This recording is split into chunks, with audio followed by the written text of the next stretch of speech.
गसाइगावनि जलाइस्रि रमेन्द्रपुर गामिनि गंसे नखरनि दुखुनांथाव सानै गथ'नि बिफा दलेन बसुमतारिया ब्रेन टिउमार बेरामजों लोगोसे थाइनैबो मेगन नुयै बेरामजों सैनांनानै दं आरो थांनाय माखासे बोसोरनिफ्रायनो ब्रेन टिउमारजों लोगोसे मेगन थाइनैबो नुयै बेरामजों सैनांबोदों दुखुथिया दलेन बसुमतारिया जायगानि एमसिएलए एबा बिटिसिनि इएम मृत्युंजय नार्जारी आरो सावस्रि बिफाननि इएम देरहासार बसुमतारिनिफ्राय अनसुंथाइ हास्थायदों लोगोसे सुबुं अनफावरि रायजो राजाफोरनिफ्राय मदद हास्थायदों दुखुथिया राहा गोथे दलेन बसुमतारिया गोबां देहा फाहामसालियाव फाहामथाय लादोंमोनब्लाबो नाथाय गोबां रांखावरि आंखालनि जाउनाव फाहामगिरिनि बिथोन होनाय बायदियै आरो फाहामथाय लानो हायाखै दलेन बसुमतारिया आरो दिनै मोजां फाहामथाय लानो आरो ब्रेन टिउमारखौ अपारेशन खालामनो थाखाय मेगन थाइनैबो नुयैखौ फाहामथाय लानो थाखाय गोबां रांखावरिनि गोनांथि जानानै फैदों दुखुथिया नखरनो आरो जायनि जाहोनाव दिनै नखरनि बिसि दीपा बसुमतारी आरो बेरामि दलेन बसुमतारिया आखाइ खबजबनानै इएम मृत्युंजय नार्जारीजों लोगोसे बिटिसिनि सावस्रि बिफाननि इएम देरहासार बसुमतारिनिसिम अनसुंथाइ हास्थायदों दुखुथिया नखरा आरो बे होखाना दोननाय नम्बर एकाउन्ट नम्बरावहाय हरना दलेन बसुमतारिखौ मदद खालामनो हागोन एकाउन्ट नम्बरा जादों 391053471016 आरो जानबुं नम्बरा जादों 9101873841 आरो गुगल पे नम्बरा जादों 9101873841 एकाउन्ट नम्बरा जादों 391053471016 बे एकाउन्ट नम्बराव अनफावरि रायजो राजाफोरा मदद हरनो हागोन।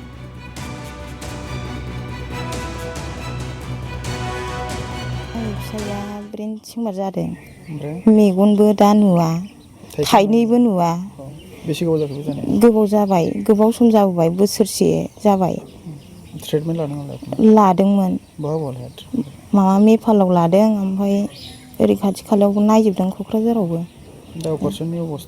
अपारेशननि बेबस्थाया जाहैबाय क'क्राझारावहाय होनदों आरो दा बेयाव लानांगौनि थाखायानो गैया जोंहा दा मा खावलायगोन माने दा सारमोनखौहाय खावलायदों आरो आङो दा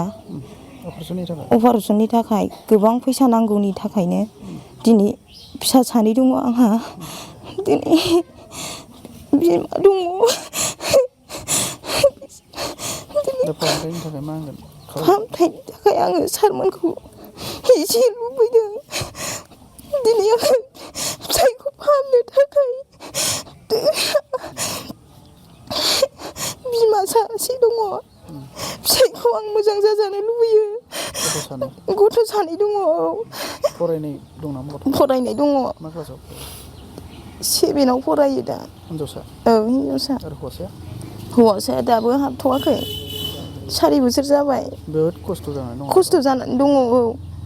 मावनो दांनोथ' हाया रावबो सहायग्रा गैया गारजेन गैया हौवानि बिफा गैया बिमा दङ गामिया फाथैबारि होनो ओरैनो सरकारियावहाय माने रमेन्द्रपुर होनो आरो मा समस्या जादों समस्याया गोबाव समनिफ्रायनो आंनि मेगना बे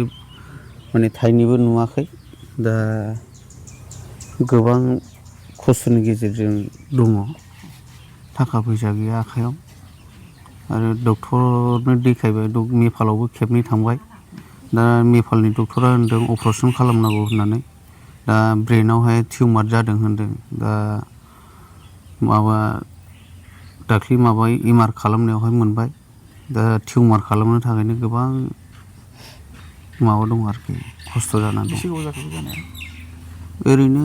बोसोरसेयानो जाबाय ट्रिटमेन्ट लानाया आङो मेफालाव लादोंमोन दा मेफालनाथ' टिउमारखौ आं हाया होनदों मेगननिसो नालाय दा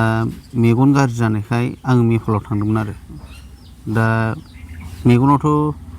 गाज्रि जाबाय नालाय दा ओजोंहाय नोंसिनि इण्डियानावनो खालामनो हायो एमआर खालामगोर होननायखाय दा जोंनि माबायावनो इण्डियानावनो फैनानै आङो बे क'क्राझार बे मेडिकेल कलेजावहाय आङो एमआर खालामदोंमोन आरो दा बेवहाय आङो गासिबो रिपर्टखौ मोनजोब्बाय दा मोननायनि उनाव आङो डक्टरनो देखायनो हानाय आहा क्षमतायानो गैया माने जानाखि डक्टरा नायनानै जानाखि डिमान्ड खालामदों दा आङो बेवहाय गासिबो हा हु आङो फानजोबब्लाबो आंहा बेजों समान होनो हानाय केपासिटि गैया आरो